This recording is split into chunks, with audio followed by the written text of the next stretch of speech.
everyone, I'm Waikin with ICA Asia Pacific. Welcome to ITCMA Bangkok live at ICA Sessions Meeting and Interaction.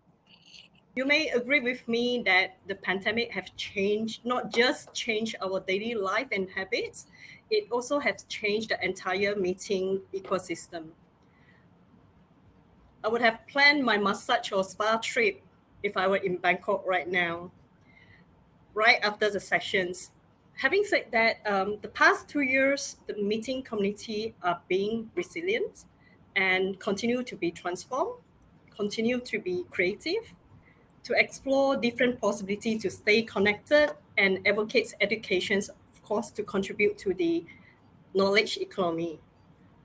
What is the impact of these changes? And today in these sessions, we have associate leader, meeting industry experts to share their thoughts, observations, experience from different perspectives. Let us welcome the three panelists. We have Angeline, Bobby, and Kunuk. Just a quick introduction on Angeline is the founder and principal consultant of Baltis Business Solutions, a management consultancy to business event and tourist industry that provides strategic business service to support progressive industry and organizational advancement transformations. With over 25 years extensive international experience in marketing, business development, transformation, Angeline has held senior executive at 10 years in International Convention Center, CBBs, and also destinations marketing organizations. Angeline serves on the board of director of ICA, and she's also the past member of PCMA Asia Pacific regions. She focuses on the professional advancement of industry supply chain and contribute to knowledge economy. And we have Bobby, we call the association man, called by his peers and friends in the association committee. Bobby is the founder and CEO of Philippine Council of Associations and Association Executive. And he is currently the president of Asia Pacific Federations of Association Organization, the fellow of Institute of Corporate Directors, ICD, and a member of board of directors of Philippine International Convention Center, PICC, and a member of American Society of Association Executive. And we have Ms. Kunok, a successful female business leader, seasoned professional in the business event industry. No is currently the director of convention department for Thailand Convention and Exhibitions Bureau, TSET, and with a 12-year experience at TSET, include directing the meetings and incentive departments, has been taking the leading role in completing the key strategy and marketing plans for Thailand meeting industry. With more than 20 years experience in travel, tourism, and MICE industry, Note has in-depth understanding in industry demands. One of her aspirations is to secure Thailand on top position as a sustainable MICE destination, and she has recently launched a 3-year convention roadmap. A firm believer in the power of staying positive, Kuno loves surrounding herself with positive energy and catching glimpses of some intriguing mindset. So let's welcome them. Before I'm going to start the panel questions, I would like to start a poll. Lynette, can you help to the first questions? Can you share with us which sector are you from?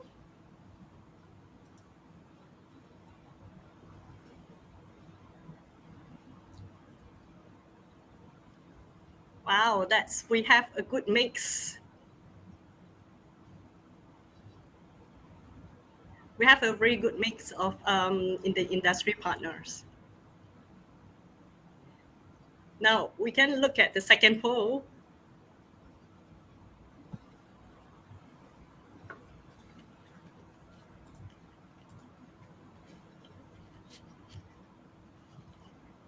Anyone know about Bangkok actual name?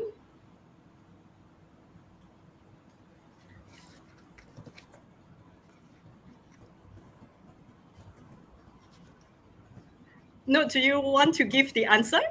Oh, do you want me to do that? Yes, We'll take please. the entire session time. Well, yes, the city of Angers. And do you know the city of Angers, like the Guinness World Record, has the longest city name of the world?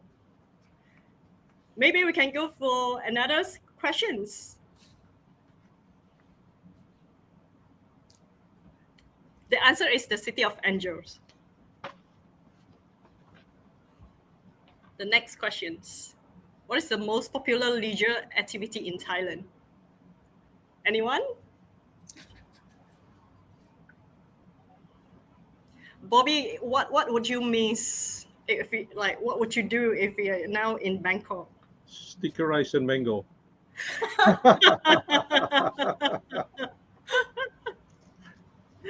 And do we have any answer on that? Did anyone share? Sightseeing. Actually, it's all above. I actually miss the people in Thailand as well. Thanks for saying that. Right, good. Nice. And we're gonna talk about Chatuchak. Chatuchak. Next, Chatuchak. Yes. Angeline, do you miss shopping in Bangkok? Absolutely. I mean, I not only shopping, but everything about Bangkok. I've been there for a number of conferences, and we cannot wait to come back. Yes, please. Yes. Lina, perhaps we can look at the second questions and see anyone will get the answer. I think a lot of people may be Chatuchak.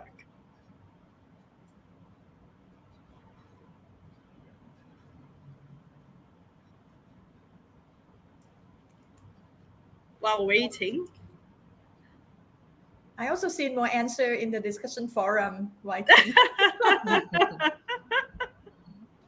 I guess, yeah. Any picker? Chachunchak. Is that a weekend market called Chachut? I can't remember. Chachunchak. Chatuchak. Chachunchak. Ah. Yes. We get the answer. Yes. Nice. Excellent. Excellent. It's good. The next one. I think a lot of people that understand that Thai food will miss Thai food a lot. And do you know which one in the following? So get 100%. Already. Yay! Seriously, I actually tried pad Thai ice cream before. I can't remember where, but I tried pad Thai ice cream. Oh. Yeah, it can be part of the dessert. I was sharing with Note just now. Sticky rice, I don't see it as a dessert. I have it for like lunch, supper, and dinner, anytime I want. Yeah. I think we have the last question.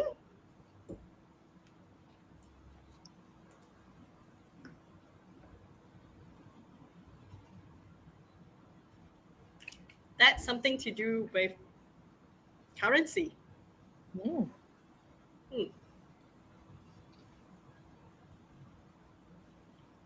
Yay.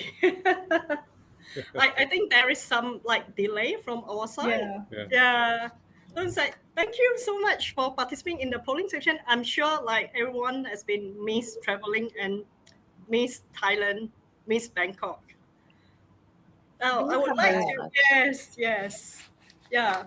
So now, shall we start on the serious business? To Angeline, from your observations or experience, like what are the changes has been made in association meeting, like from a consultant point of view, or are there any key areas for service provider that should prepare themselves and work closely with the organizer? Oh gosh, there's been a lot of changes, but I firstly wanted to thank you so much for inviting me to be on the ICA knowledge session today and to join our esteemed panelists, Bobby and Nook. Joaquin, it's I think for everybody it's been a very adaptive and transformative landscape that we've all had to operate in, and it continues to evolve. We're now in a phase where we've seen a shift from a classification of the COVID landscape from a pandemic to an endemic. And what the questions are about now is what is this going to mean for our industry and particularly for associations.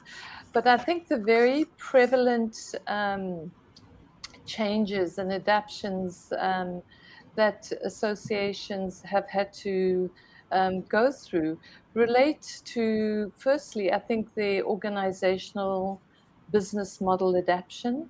The way we have had to operate in the new environment meant a complete pivot of the way in which pricing was being handled, product innovation, revenue streams, and associations had to also rethink the entire issue of membership value and the proposition, because we were so used to delivering so much value through face-to-face.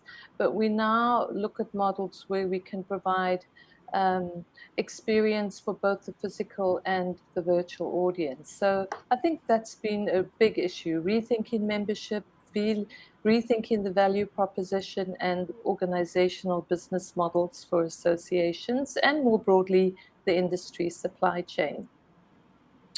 And this has led to a different kind of language when it comes to engagement, because we have had to communicate like we are today virtually. And so there is a lot of discussion around customization. One of the big issues is, do you prepare a customized program for your virtual audience and your face-to-face audience, and how do you integrate it? So that's another big new area where people have had to look at program design and how they actually execute their meetings and events. So personalization and customization is becoming more and more the language of the day. Audiences, I think our audiences are also changing, because what the hybrid model has done is it's provided you with much more expanded reach, and it's exposed you to new audiences as well. And this is something many associations are benefiting from. So they may have lost revenue on the face-to-face component, but they are expanding their reach to new and wider audiences because of what hybrid and the virtual world and technology adaptation and acceleration can provide.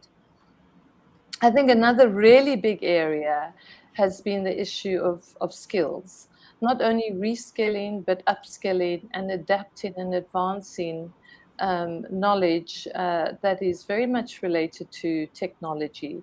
And this has happened for meeting design, but it's happened inside organizations as well. They've had to pivot and take on new methodologies when it comes to actually the world of work, because the world of work has changed.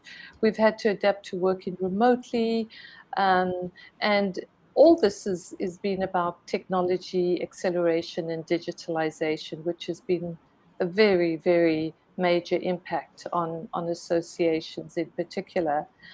I think the approach to relationships is also changing.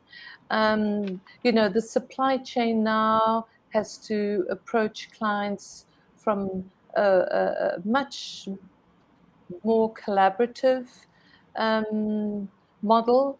There has to be partnerships. There has to be sometimes joint ventures, because the scope of the supply chain has expanded. There are new players that are part of our supply chain in the meetings industry, in the events industry now. And then I think the last one I just want to touch on is really about risk management. We've really had to adapt. How do we deal with health, safety, and hygiene? And one of the things that is helping us throughout this whole process is the new focus on data analytics. You know, it's informing business intelligence. It's helping us find touchless solutions. It's making us understand what people are responding to in the digital and in the physical environment. And that is going to, I think, play a huge role in the future, because it's going to impact on how interfaces take place, how engagement takes place, what kind of meeting experience participants want to have. It has to be immersive. And I think for associations, it's an exciting time. It's at a time where we can look forward to new ways of doing things. It can look for it's professional advancement. It's bringing in new energy. It is a difficult landscape to navigate, but we have a very passionate, resilient industry. And I'm excited by the way we're going to move forward. And that's why when I see Thailand's 3-year plan, it is very exciting, because we know that our industry is prepared to reimagine and to adapt. And with it comes the consistent passion our industry professionals have always had. So that's a quick, I think, sort of synopsis of what I think is impacting on associations in our world that we work in the meetings industry. Thank you, Angeline. Okay. Thanks so much for the insights. And to Bobby, like, after you listen to what the ecosystem on what Angeline have mentioned, do you agree with a lot of changes? Like we talked about, like customized audience and then the new methodology. Like with the impact of the changes, what would associations members like looking for, or for the coming association engagement or even education program? And I have another question is like, when the face-to-face meeting now is being interrupted, sponsorship has been interrupted as well. Perhaps you can share with us on how some of the associations could generate revenues to continue with their education program. Wow, that's a lot of questions. Tough questions. But first of all, I'd like to thank Econ team, Waikin. Also, I'd like to thank TTG Asia and ITCMA for having us, and my organization, the Philippine Council of Association and Association Executives. Angeline has presented, the big picture about, how associations were also impacted, and also opportunities for them, especially in this sort of smaller world, but expanded market for associations. And so to your question, I think you touched upon at least for the first one would be the membership engagement and educational programs. So in terms of membership engagement, I can see 3 critical sort of touch points of members. The first one is around volunteer and leadership development opportunities for members. As you know, associations are run by passionate volunteers, and so it's like, membership in the board, committees, task forces, or maybe contributing as a speaker or a writer, editor. So these volunteer opportunities would be good, to engage members. Of course, conversations also are around issues like the millennials. The millennials is size is growing, and how do you involve them, especially maybe even at the board level, because as you know, and as I've learned, millennials are there's a myth that millennials are not joiners, but they're also joiners in associations, but they're looking for more recognition and I mean involvement and recognition in terms of participation, rather than being in the fringes of the association. So those things, and also issues like DEI, diversity, equity, and inclusion would be at that particular board, and in general, the volunteer and leadership development touch point for association in terms of membership engagement. The second touch point will be on content. And as you know, associations have sits a lot of wealth, unique, asset in terms of knowledge and relevant learning materials. So the issue now is how do you use the channels? So they say that you should be where your members are. For millennials, of course, they are very adept in they are digital natives and they would like to see in social media, in videos, and so on. So adapting to that would be crucial, as well as access. How do you access content? Is it only for members, or are you opening also for non-members? Because, as I said, the world, the market is expanded. And if you talk about revenue generation, that's a potential revenue generator. The question also, are you going to do it for free or for a fee? So those are the things that, as Angeline mentioned, rethinking and maybe retinkering your business model. And the third touch point would be on advocacy. As you know, associations are formed for a cause, a mission, and purpose. And so participating in surveys, in focus discussion groups, in special interest groups, to promote the cause, mission, and vision of the association, including government, by the way, because, what among the lessons from the pandemic is that, government has a role to play in engaging associations and working with government in terms of advocacy is also a critical member engagement tool. On education, you know this very well, that the methodology or types of educational program methodologies has also expanded. You know that you are virtual, but virtual you have synchronous and asynchronous model. The synchronous would be that interactive, simultaneous speaker-led webinars, discussion forums, meetings, and asynchronous would be on time, anywhere, on demand, wherein mostly in videos that you can blend it with live chats or discussions afterward. And then also the micro learning things, the short and sweet sort of bite-sized learning educational programs. And then Anjali talk about hybrid, really a two-in-one event with the virtual and in-person component, either single or multi-hub, and you know these things already. And in person, however, in terms of in-person events, more and more there will be some change in how the audience will react, will expect.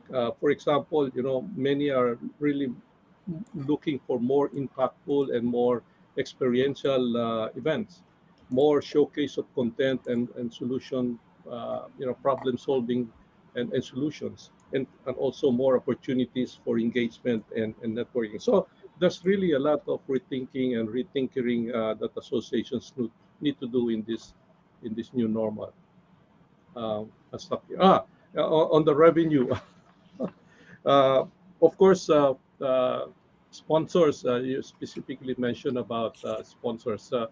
In the pandemic, there were industry sectors that were affected, but there are also industries that are booming, that are thriving. So you talk about, medical, logistics, e-commerce, and also technology companies. So these are now are the potential sponsors for your events. And surprisingly, in our case, we are now getting slowly sponsorship from tech companies and so on. So these are, as Angeline mentioned, challenging times, but also very exciting times. So I'll stop.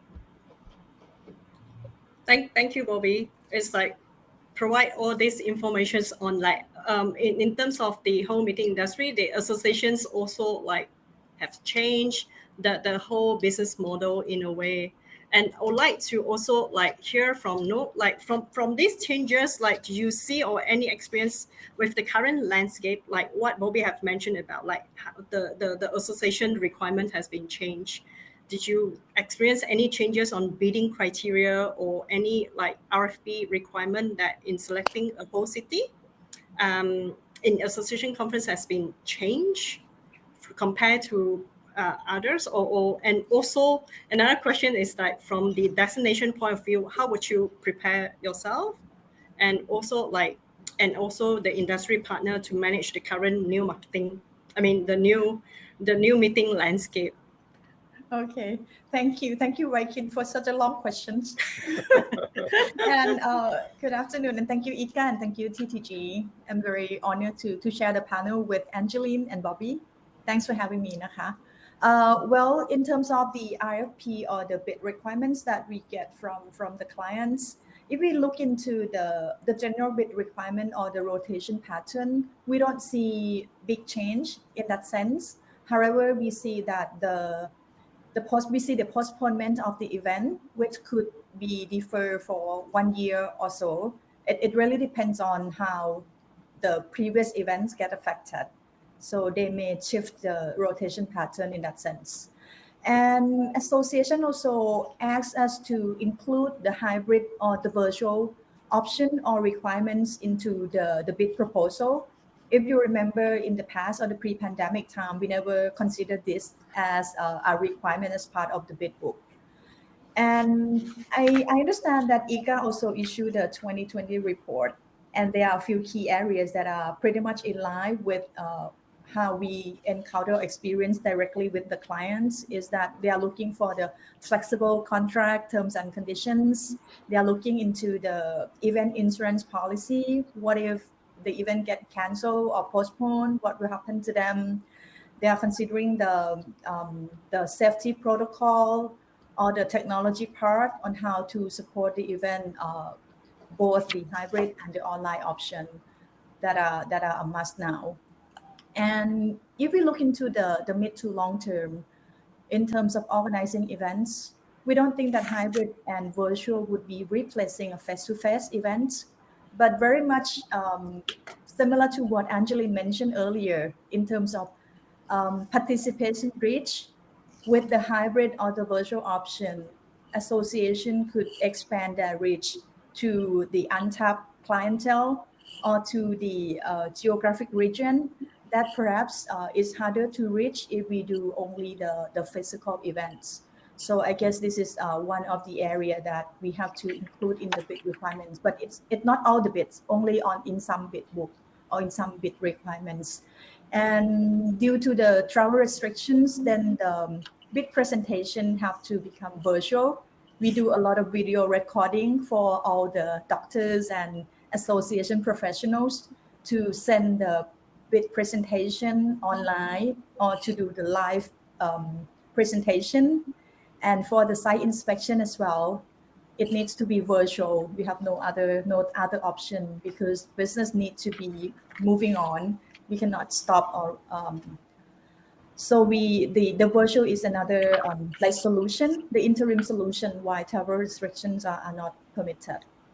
And in terms of the PCO or the service provider locally, they need to adapt themselves and adopt themselves to be able to handle all the hybrid or the online conferences for the clients. But this also another revenue stream for them to get more and more potential clients instead of just sit there and doing nothing, lacking of the physical events. They can provide the online option, and they can also reach out to new set of clientele as well. So we see that happening. But if we look into government related thing, because I'm a CVB, right? We get a lot of requests from the clients in terms of rules and regulations, when key cities will be open, what are the entry protocol, what are the procedure, the related procedure that we need to take into consideration.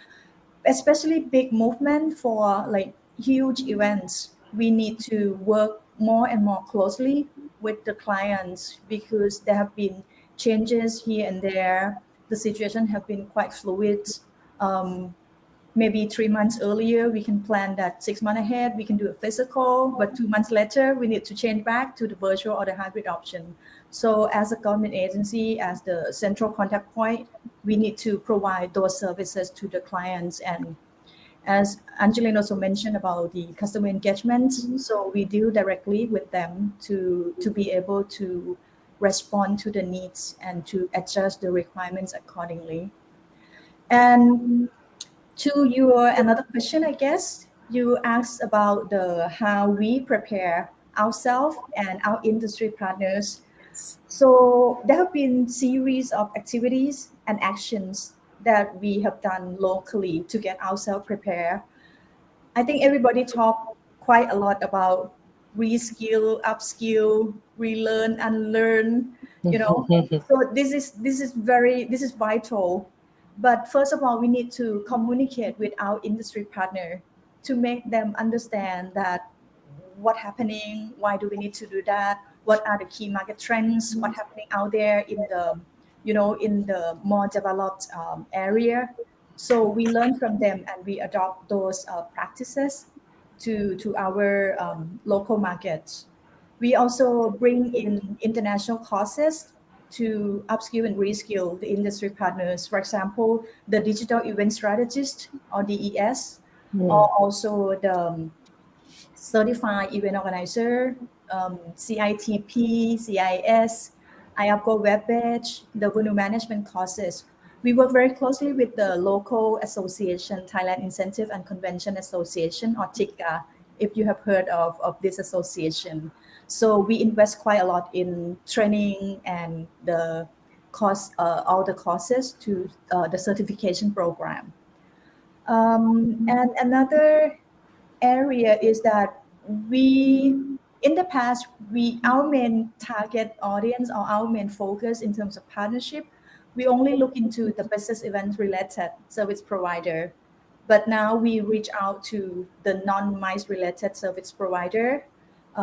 So we reach out to the new partner, new network. We do the business matching for the technology company to work with the DMC or the PCO so that they can partner up to provide solutions to the clients. And if I remember correctly, in one of your very first poll, there was no digital solution provider attending this session. So that also showed the lack of this area. So we as a government, we identify the technology companies and we do the business matching so that we can provide solution to the clients. And what else? Well, we have done a lot. And if we talk about the promotional campaign, ourselves, we adapted, we need to adapt it very fast. When physical was not an option, so we provide financial subsidy, even the conference is on the hybrid or the virtual platform, as long as they use the registered service provider in Thailand, as long as the event is claimed to be hosted in Thailand. We need to be known and we need to be visible in the marketplace still, that Thailand is still the destination for conventions.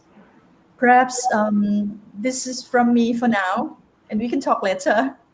Thank you, Note, for the in-depth explanation, and thank you for Thailand doing a lot of initiatives. I think some of the questions from the floor, from the audience, that also touch base on DMC. I think you already provided the answer, and also looking at what happened to the larger events and how they can prepare themselves. Just how you already mentioned a few notes on have to keep communicating and then engaging just in case on any unknown situation that we need to deal with. There's one question that I think I'll ask Bobby from the floor, that I was saying that there is a lot of international association and global association that wanted to engage with Asia Pacific, want to bring the conference to Asia Pacific. But with current situations when the border is still locked down, it's not open yet, do you see association will be losing out any APAC network or membership? Well, I don't think so. I mean, as Kun Nuk mentioned, even virtually, the networking and the business connections are still there. And so they're continuing. And when the pandemic eases up, and COVID-19 will be just part of our life, quote unquote, then I think there will be a surge of all these international events coming back to Asia. Thank you, Bobby.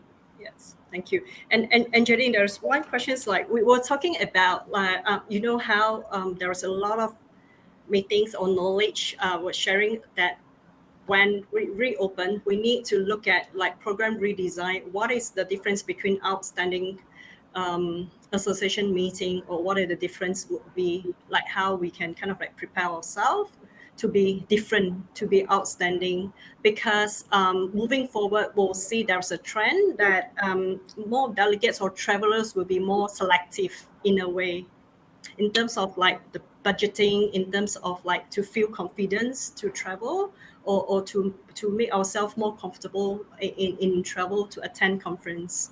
What do you see on that? So I think for all destinations, we really have to focus on being able to deliver a level of confidence and assurance to participants who will come into the destination, if they come to Thailand or anywhere else in the region. Because there are a lot of factors now that are being considered. We all know, one that I didn't mention earlier was that with the result of the COVID pandemic, and because there was so little travel and so little movement of tourism and leisure even, the impact on the environment was minimized immensely. So the issue of sustainability has come back onto the agenda in a very, very big way. And it's not just about business sustainability, but it's about environment, social, and community sustainability, because the assurance that delegates and travelers and participants and organizers and guests want is that the destination can provide the kind of credentials they need to feel confident and safe about the environment that they're in. So what we are seeing is that a lot of professionalization is taking place. Luke mentioned it earlier, the causes to advance the capabilities, whether it's in the field of event planning and project and program design. It comes to the whole performance of accommodation establishments in terms of having achieved certain safety and health certifications that go beyond what venues and hotels had traditionally. So I think there's a big shift in the focus on professionalization. It's not just about the destination giving assurance that they are safe, that they will provide a seamless experience, and they can give up-to-date information on what you need to do.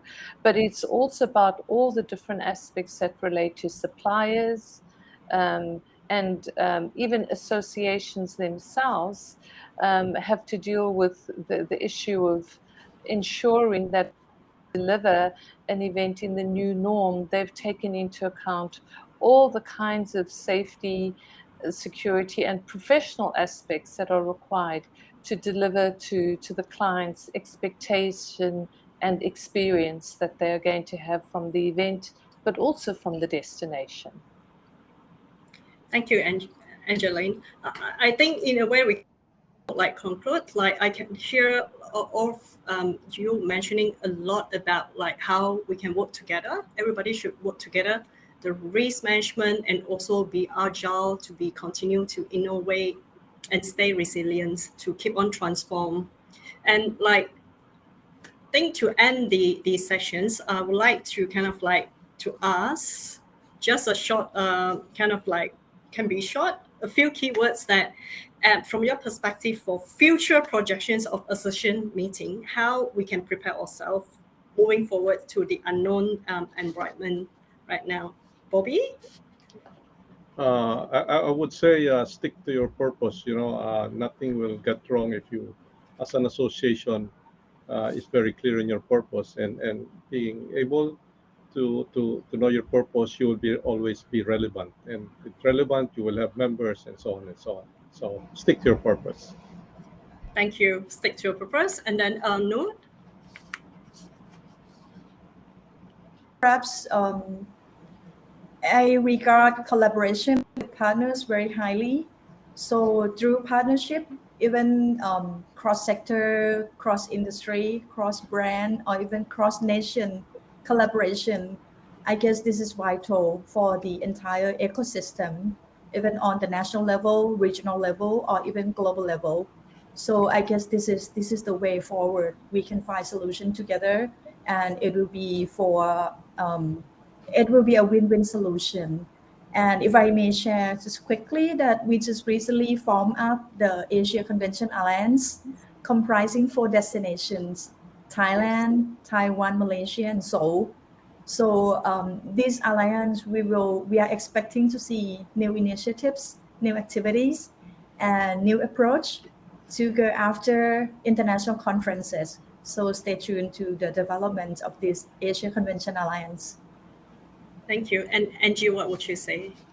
I think the most important thing is that we have to ensure that there's collaboration across the industry supply chain, and that we focus on advocacy and lobbying for our industry sector, and particularly for associations, because associations worldwide represent powerful economic and social industry sectors, and they are important contributors to economic impact and the social and economic development of communities, of businesses. So it's very important that we keep advocating about the importance of our industry as an economic driver and as a social contributor to the development of the visitor economy, the knowledge economy, and also to provide job creation and professional learning, dialogue, and information exchange. Thank you. Thank you. Thank you so much. And I'm sure you'll agree with me that digital meeting or virtual meeting will not able to replace the value of face-to-face meeting. And what we are thinking or prepare ourselves to go back, at least like right now, the current landscape, or I would say the digital enables us to connect to each other, to continue with the knowledge sharing by having like hybrid. Say for example, a lot of the places where the domestic market has been opened is more on this hub and spoke basis. So let's stay united and work together to be more resilient, to be more creative, stay agile, to embrace the change and prepare ourselves to be stronger in a way. And Yes. like I agree with you, it's like right now it's difficult, but it also gives us like looking at different opportunities or possibilities. So thank you to TTG for providing this platform. You know, without the meetings industry, think about how much technology advancement we have contributed to, because we need that in our industry. So thank you to TTG. Thank you everyone for joining our sessions. Thank you. The time is a bit short, whereby like we may not able to answer all your questions. Do feel free to contact us or to contact the organizer if you have other questions or any comments or any feedback. You're welcome. Thank you. Stay safe. Thank you so and have a much. good Thank evening. Thank you. you, everyone. you. Take Thank care. you. Stay safe.